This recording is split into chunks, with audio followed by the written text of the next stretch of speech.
Alrighty, y'all. Welcome back to the Complete Husband's Handbook podcast. My name is Daniel, and today we're going to be looking a bit more into, why men are so simple. Now, let's be honest here. It's the simplicity that gets complicated. That's just the facts of life, okay? Now, in the previous one, we talked about how men are made to slay monsters, okay? And it's true. And the first monsters, or demons, I guess you could say, personal demons, we have to slay are within ourselves. Alright? Whether that's, anger, drinking, whatever you feel needs to be personally done within you. And that's a work in progress. But also how we tend to focus on certain events or certain situations we have to, kind of go head first into a project or a goal or, work or whatever the case may be. So, yet again, that was the first rather simple thing. Men need a monster to fight. It's true. The second part is we like what we like. And where that can be extremely frustrating for the spouse in our life who, just wants us to be, nice and happy and celebrated, or come Christmas time, there's, oh, well, I'll get him this because I think he likes that, and I'm not sure. I take myself, for example, okay? I'm talking about gifts. I don't want a big celebration for my birthday. Take me out to dinner, take me to a movie, let me come home and relax. That is a gift to me. Now, when it's somebody else's birthday, oh yeah, I go hog wild. Like, I want you to be treated like a king or a queen. I want my wife to have the best birthday she wants. Whatever that birthday is, I will go whole hog to get that done. And she's that same way with me when it's my birthday. Oh, I want to do something special. Okay, just, dinner and a movie. I'm good. Well, we do that for date night. Uh-huh. And I'm okay with that. So it's a little maddening, But when it comes to food, most men, even, professional cooks. I have a brother-in-law who, I won't call him professional per se, but, he's a damn good cook. He likes what he likes. And yeah, he'll explore and he'll try different recipes here and there. But if he doesn't like it, he won't eat it. And if he won't eat it, he's not going to serve it to people. So that's just kind of how men are. We like what we like when it comes to food. And now I've dated people before my spouse who have tried to force me to do stuff I really didn't want to do. Which, in and of itself, that's bad. I don't care if you're a man or a woman. I don't care what kind of relationship you're into. You never should force your spouse or your, significant other to do something they don't want to do. No is a complete sentence. It doesn't mean try harder. It means no. So, I don't like green beans. I'll eat them if somebody makes them for me. I don't like them. Same thing with squash. I don't like squash. I don't. They were my mother's favorite. She absolutely loved them. She would saute them up in butter with some onions and, grate some carrots on top. And she thought that it was just scrumptiousness. I would eat it because that's kind of all we had. But again, I don't like it. But I'll eat it because I need to eat. And that same thing comes with drinks. Depending on what you like to drink, that's what you like to drink. I'm not going to really go outside of my way unless somebody makes me something. Now, if it's alcohol, I don't drink for a couple of reasons. Number one, I will be honest with you, I've gotten drunk before, and it's not good for the people who have to deal with me. Happened once, it's never going to happen again. Number two, I've been the designated driver having to corral people in. It's a pain in the ass. Not going to do it. But mostly because I know it's not good for me. Now, if you want to drink, hey, go hog wild. Just do it safely. Do it smartly. Okay? Stay your ass home. Alright? There are services now that'll bring you booze. Keep your ass at home before you kill yourself or somebody else. But, when it comes to drink, we like what we like. And the older we get, the more set we are in our ways. And music. What we like is what we like. Now, I've been branching out some into jazz and the blues and some European music, like folk music and stuff. Some Asian music I like. My tastes are kind of eclectic when it comes to music. Some people, all they'll listen to, I have a friend of mine, all he'll listen to is country. That's it. That's all he'll listen to is country. He doesn't want to listen to anything else. Or rap.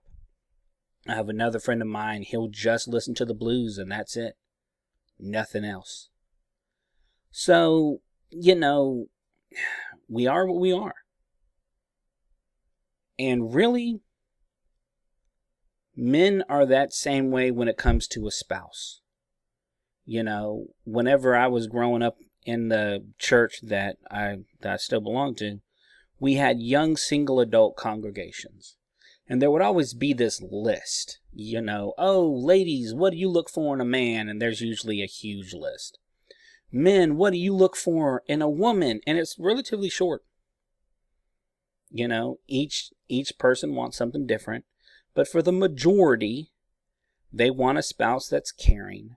They want a spouse that has their back. They want a spouse that's supportive. They want a spouse that they're attracted to, however you're attracted or whatever you're attracted to. There has to be some form of attraction. And they want a spouse that will help raise their family.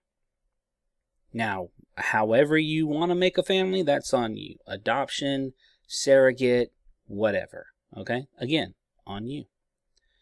But men are that way. What we want is very small when it comes to certain lists. And it drives women up the wall. Because most people's list, especially women's list, is really long.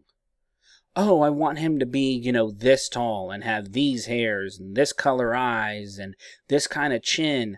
I'm not lying. Some people have told me that, down to the angle of the jut of their jawline. From how it drops down to the ear and comes to the front of the face. Height, weight, because women see that and go, okay, I could have that in a potential kid. Which is understandable to a point. However, all that fades over time. All of it does. And so there has to be something more.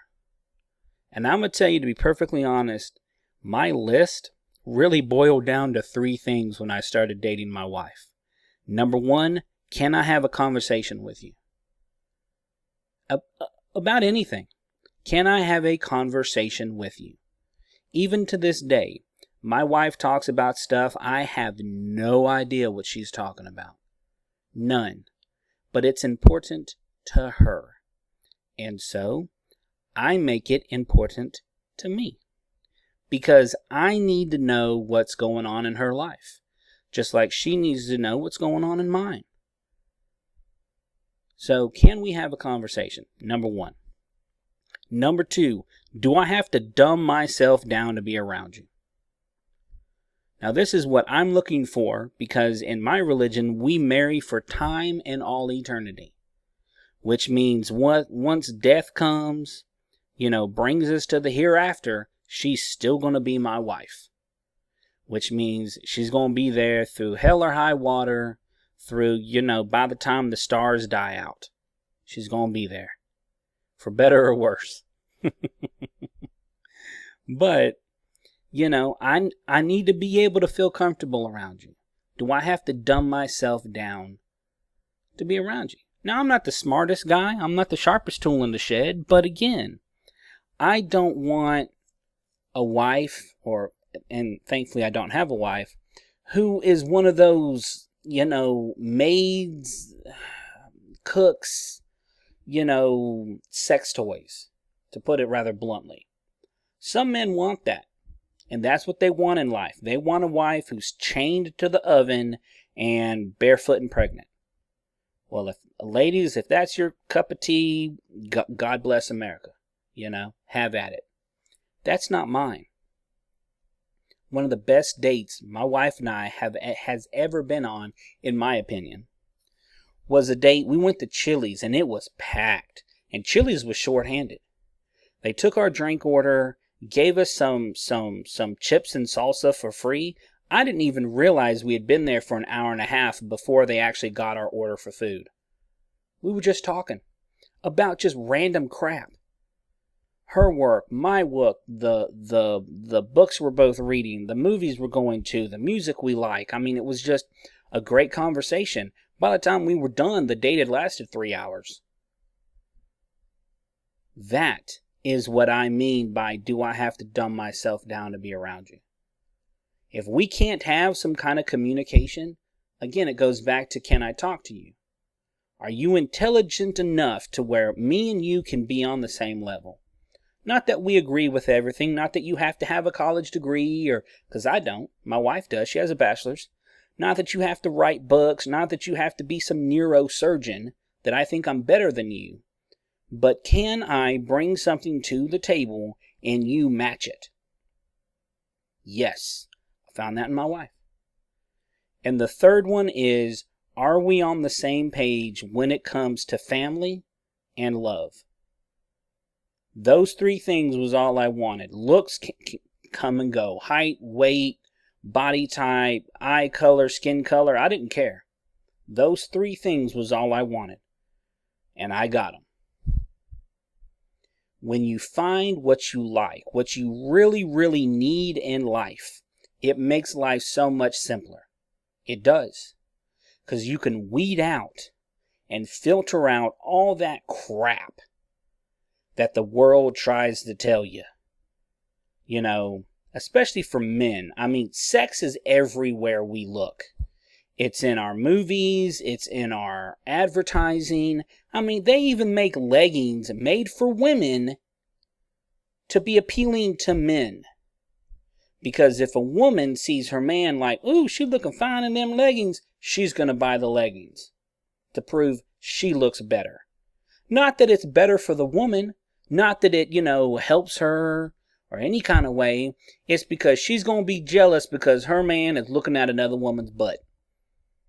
That's marketing for you. So we really need to focus on what we want and really be honest with ourselves, because the moment you're honest with yourself, you can be honest with your spouse. The moment you're honest with your spouse, life becomes easier. I'm not going to lie, I'm not the easiest guy to live with. When I want to go to bed, damn it, I'm going to bed. When I want to stay in bed, I'm staying in bed. Drives my wife bonkers because she is used to work on her projects, on her books, on whatever it is. If she doesn't have 5 gazillion projects, she goes ape crap crazy. Not me. I work. I have my projects. I've got 2 podcasts going. And I'm kind of just a simple man with simple needs. And it's that simplicity that drives my wife nuts. So a lot of this is coming from personal experience. But, find out what you want. Really refine that down into maybe 5 or 6 things. And I promise you, your life will be a lot better. My name is Daniel. This is the Complete Husbands Podcast, and I hope to see you in the next one.